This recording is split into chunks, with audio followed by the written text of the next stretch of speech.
Praise the lord. Welcome to day 22 of today's promise.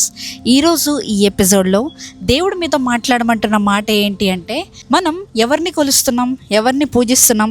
Israel దేవుడిని పూజిస్తున్నాం, ఇజ్రాయేలు దేవుడిని ఆరాధిస్తున్నాం. కాబట్టి మీకు ఇక్కడ డౌట్ వచ్చే ఉంటుంది కదా, ఇజ్రాయేలు దేవుడిని మనం ఆరాధిస్తున్నాం కదా, ఇజ్రాయేల్ దేవుడికి మనం కూడా దేవుడేనా, లేకపోతే ఇజ్రాయేల్ దేవుడు ఇజ్రాయేల్కి మాత్రమే దేవుడా? దీని గురించి మనం ఈరోజు కంప్లీట్గా ఇన్డెప్త్గా తెలుసుకోబోతున్నాం. ఫస్ట్ థింగ్ ఏంటి అంటే, నేను చిన్నప్పటి నుంచి విన్న కాంటెక్స్ల ద్వారానో లేదంటే నాకు ఇతరులు చెప్పిన ద్వారానో ఏంటంటే, దేవుడు ఇజ్రాయేల్ ప్రజలను ఎక్కువ ఆశీర్వదించాడు, మనల్ని దేవుడు ఆశీర్వదించలేదు, అందుకే వారు అక్కడున్నారు మనం ఇక్కడున్నాం అని చెప్పేసి చాలా కాంటెక్స్లో లేకపోతే చాలామంది కాన్వర్జేషన్స్లో నేను విన్నా. అసలు ఈ బైబిల్ ఏం చెప్తుంది? దేవుడు ఇజ్రాయేల్కు మాత్రమే దేవుడా, లేకపోతే మనకి కూడా దేవుడా? ఒకసారి పరిశీలిస్తే కనుక రోమన్స్ 3:29, రోమిల్కి రాసిన పత్రిక 3వ అధ్యాయం 29వ వచనంలో ఇలా ఉంటుంది: యూదులకు మాత్రమే దేవుడా, ఇజ్రాయేల్కు మాత్రమే దేవుడా, అన్యజనులకు దేవుడు కాదా అని ఉంటుంది. సో ఇక్కడ ఈ వచనంలో మనకు తెలుస్తుంది ఏంటంటే, దేవుడు ఈ సకల సృష్టికే దేవుడు. ఓకే, ఓన్లీ యూదులకే లేకపోతే ఓన్లీ ఇజ్రాయెల్కే కాదు, సకల సృష్టికి దేవుడు. ఆ కాంటెక్స్ట్లో మీరు చదివితే దేవుడు అన్యజనులకు కూడా దేవుడే. నువ్వు ఆరాధిస్తున్న దేవుడు సకల జనములన్నిటినీ సృజించినవాడు, ఈ లోకాన్నే ఆయన మాటతో సృజించినవాడు. దేవుడు వారిని ఎక్కువ ఆశీర్వదించాడు, వీరిని ఎక్కువ ఆశీర్వదించాడు కాదు, మనందరినీ ఆయన తన కృపతో పీల్చుకున్నాడు. హీ చోజన్ us, మనల్ని దేవుడు ఎన్నిక చేసుకున్నాడు.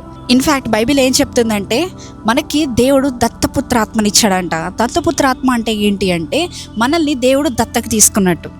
సో మీలో ఎవరైనా కూడా మనల్ని దేవుడు ఆశీర్వదించలేదు, ఒకవేళ ఇజ్రాయెల్ ప్రజలనే దేవుడు ఆశీర్వదించాడు, వాళ్ళని ఎక్కువ ఎన్నుకున్నాడు, యూదుల్ని ఎక్కువ ఎన్నుకున్నాడు అని ఎవరైనా కనుక ఇలాంటి మాటలు మాట్లాడినప్పుడు you have to give the correct context of answer. So కరెక్ట్గా మీరు ఆన్సర్ ఇవ్వగలగాలి.